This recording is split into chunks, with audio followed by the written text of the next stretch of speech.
Hello everyone, this is Shad Reis from SCAI 2024 scientific session. I'm really privileged to be with Dr. Lyndon C, who is going to be, and as of now, is the chair of the Administrative Leadership Track at scientific session.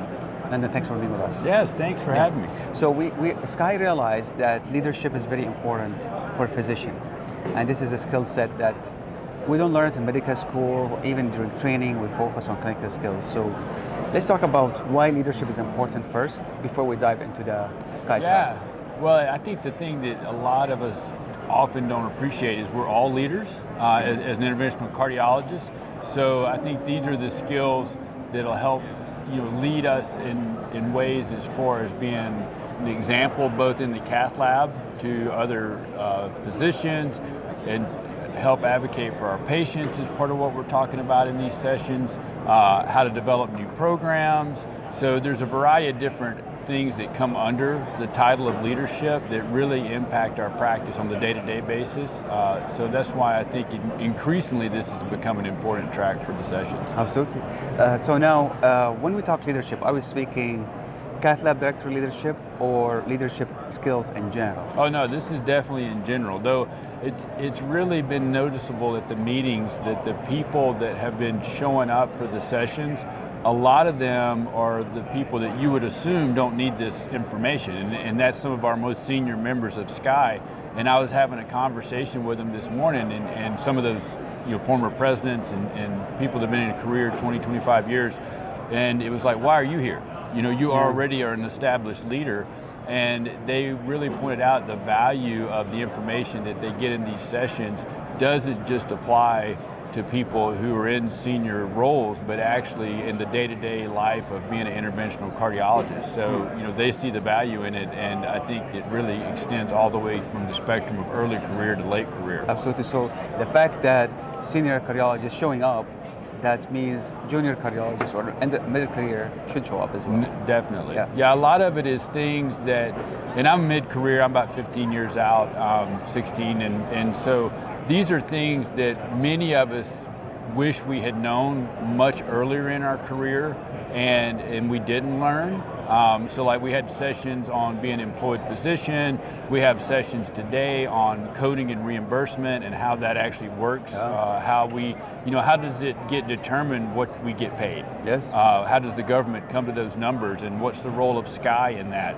Yeah. So there's going to be talks about that. There's been talks on quality, and not necessarily just the same old thing about quality, but more the operational aspects of how to make that happen.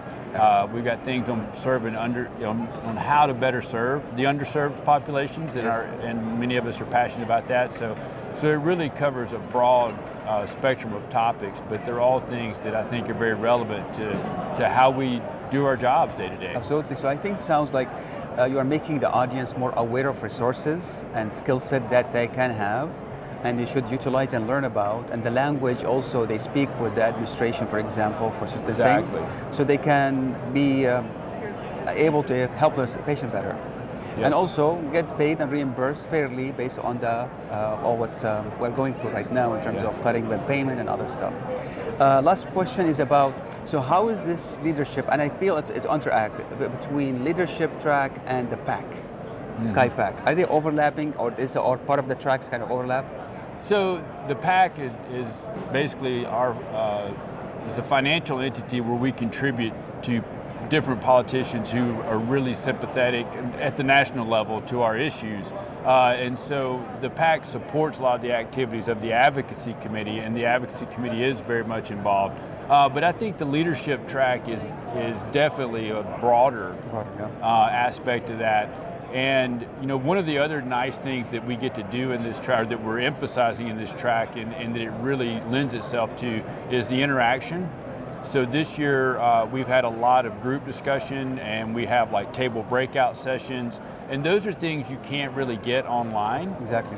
So many people are like, why should I go to a meeting in person?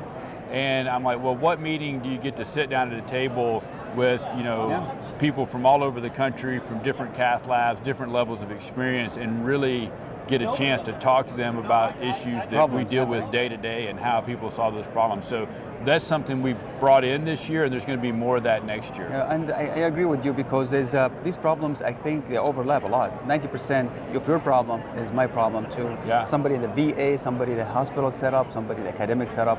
It's all overlap, so I think that's perfect. Well, thank you so much for putting this together. For all the audience, again, stay tuned, or also if you're interested in more leadership skills, make sure you check the calendar and the invite for this meeting for next year, 2025. Dr. Box, thanks for being with us. And watch these videos and others on SCAI TV. This is Shadi Reyes from Long Beach. Thank you so much. All right.